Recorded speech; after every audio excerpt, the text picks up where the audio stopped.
Floss Tube, it's Critter Stitcher here, and we're here with another update for a countdown to Christmas / Flossmas video.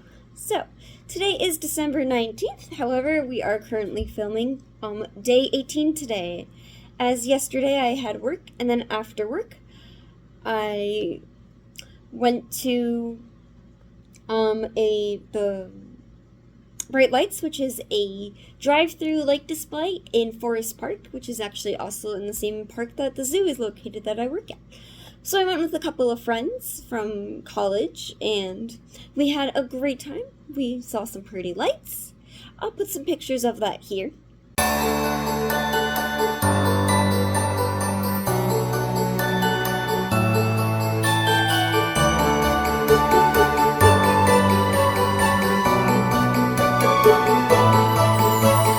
Aren't they so pretty?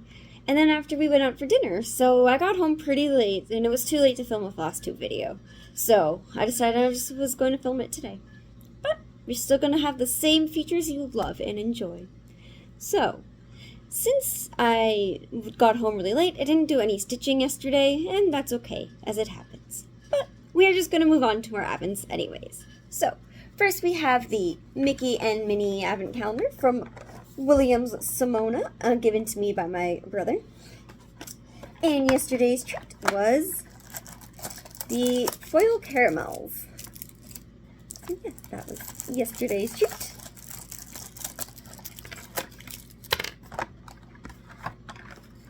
And yesterday we had so this was day 18's present in this nice pretty box with this really pretty tape on it.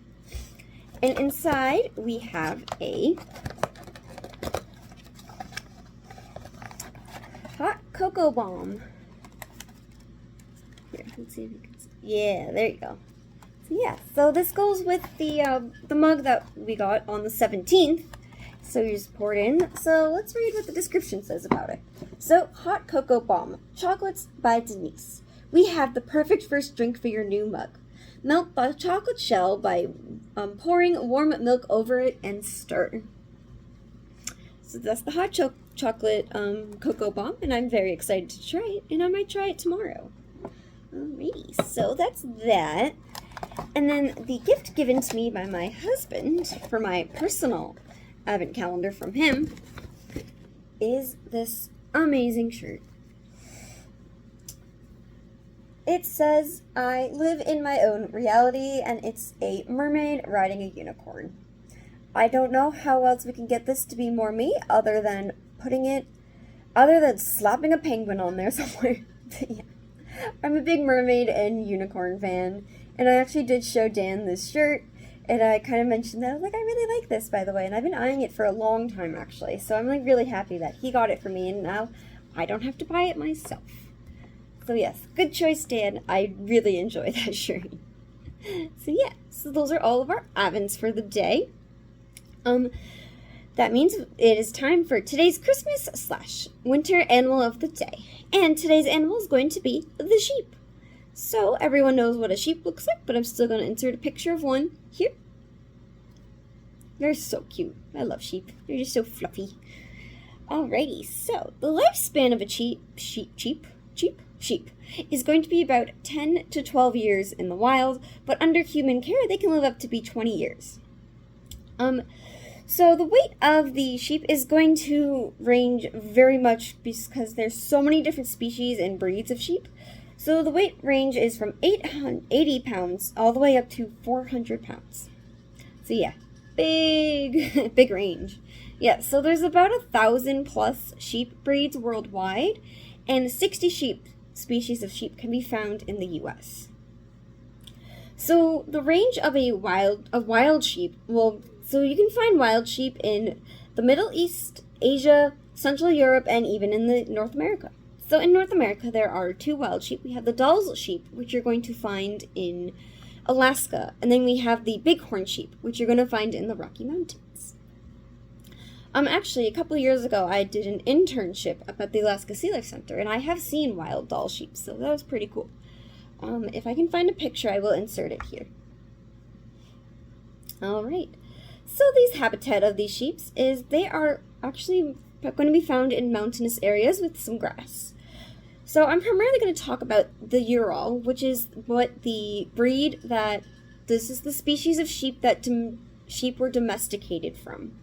So that domestication happened around 10,500 years ago. And this is,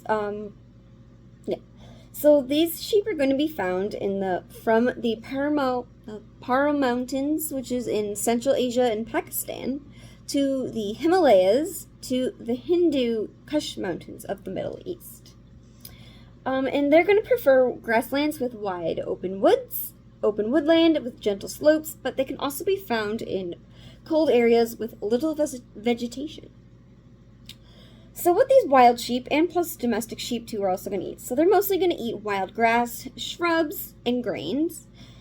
And then domesticated sheep are probably going to be, they're more managed, so they're going to be on rotated pastures, so they're still going to eat grass and weeds. They're also going to eat shrubs and kind of whatever they can find as well.